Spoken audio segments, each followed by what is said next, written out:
Do you enjoy having skin? Do you enjoy not being in pain 24/7? Would you like some life advice? Don't go to Spain. Spain will steal your skin, make you be in pain 24/7, and do other unpleasant and unspeakable things to you. Allow me to explain. When my parents decided to buy tickets to Spain, I thought it would be a chance to practice my Spanish and have a proper holiday that doesn't involve me staring at a screen for the entire day.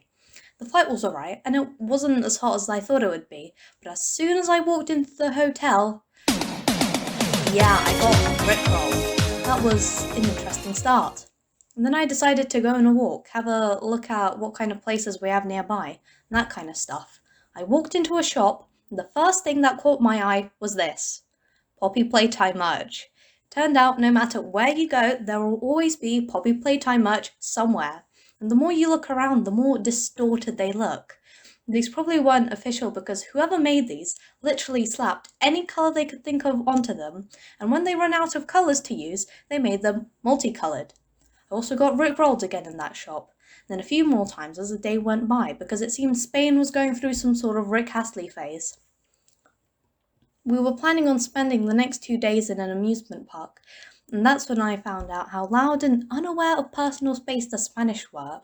Probably being a privileged British kid, complaining about others not being orderly enough for me. But let me tell you, it is not fun at all to be standing in a loud queue and constantly brushing against someone for over an hour while dealing with 30 degrees weather.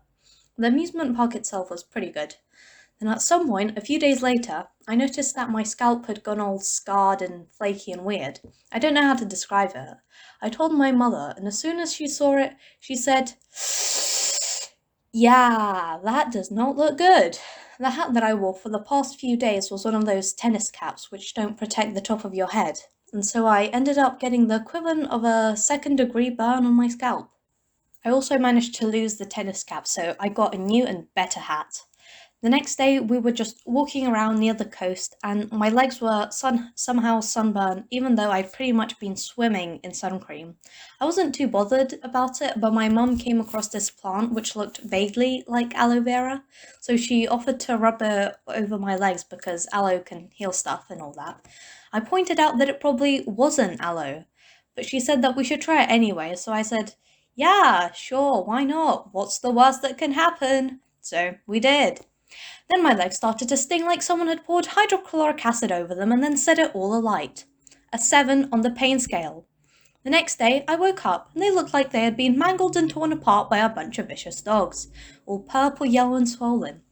It was obvious that it was a poisonous plant. At some point, my mum threw or placed her bag on my lap, and it hurt so bad that she might as well have thrown a brick with nails sticking out on my legs. In the evening, I had to go to various pharmacies to find something to make my legs look less mangled. And all while I was doing this, for some reason I felt extremely tired. Could have been the heat, but after I arrived in England, I realised that it was possible that I got COVID somewhere and was dealing with the fever and fatigue, so might have got COVID in Spain. Spain wasn't all bad. They had these pretty cool parakeets and lizards and the little hermit crabs. And I buried myself in sand and sat there for an hour. That was nice. And the new hat.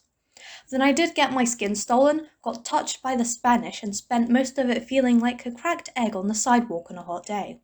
So 3 out of 10 would not go again, would not recommend. Quite literally Spain without the S. I also found out that you shouldn't eat 4 ice creams, one after the other, then swallow a bunch of salt water.